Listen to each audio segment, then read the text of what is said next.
Hey guys, what is up? I'm Utsav Banka, and in this video, I'm going to show you 13 hidden tips and tricks in iOS 13 that are extremely useful and not a lot of people know about. So let's not waste any time and quickly jump into it. If you're in the Messages app and you want to select multiple messages, it's pretty tedious to click on these three dots and then go to select messages and then choose whatever you want. Instead, you can just swipe right with two fingers and it enters into the select message mode where you can select all the items you want and then delete. Let's say you're listening to some music while you're trying to fall asleep and you want it to stop playing automatically after a certain amount of time. You can do this from the clock app inside the timer section where you choose the amount of time you want the music to play for, and inside the when timer ends section, you scroll down and choose the stop playing option. Once you start this timer, the music will stop when the timer ends. You can easily scan documents on your iPhone using the Notes app. Once you create a new note, you can click on this camera button at the bottom, choose Scan Documents, position the document you want to scan in view, and click on Capture. Then you can easily just resize the frame you want and click on Keep Scan, and that saves the document for you. You can even lock a note if you choose to do so by swiping left on a note and choosing the lock icon. If it's the first time you're doing it, you'll need to set up a password. You can do so from the Settings app in the Notes section in Password, where you can set your password and even choose the option to lock and unlock your notes using Face ID.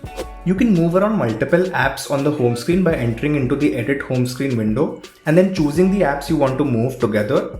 Then you can move them around and place them wherever you want. Apple's also added a barcode scanner inside their camera. All you need to do is switch on the camera, point it at a barcode, and the information comes up as a notification on top.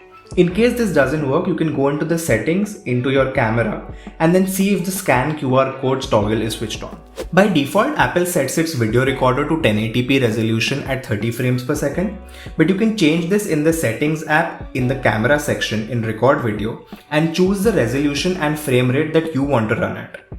In fact, if you have an iPhone 11 or above, or you have iOS 14, then you can even directly go into the camera app, select video, and choose the resolution and frame rate right from the top right corner.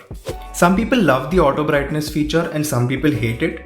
For some reason, Apple's made it really difficult to find that feature inside the settings app, but it is there inside accessibility, in display and text size, and all the way at the bottom, you have the switch over here. If you go into settings into display and brightness, you can switch on dark mode if you would like, and they even have some options to set a schedule based on when you want it to turn on and off. Within the display section itself, they also have a night shift feature that you can either schedule or manually enable. This basically reduces the blue light coming out of your screen that supposedly gives more strain to your eyes. Both of these features are also available directly from the control center if you long press on the brightness control, where you can manually enable and disable dark mode and night shift. If you're someone who finds the Memoji stickers that come into the emoji keyboard very annoying, you can easily switch them off by going into settings, into general, into keyboard, and then all the way down and switch off the Memoji stickers option.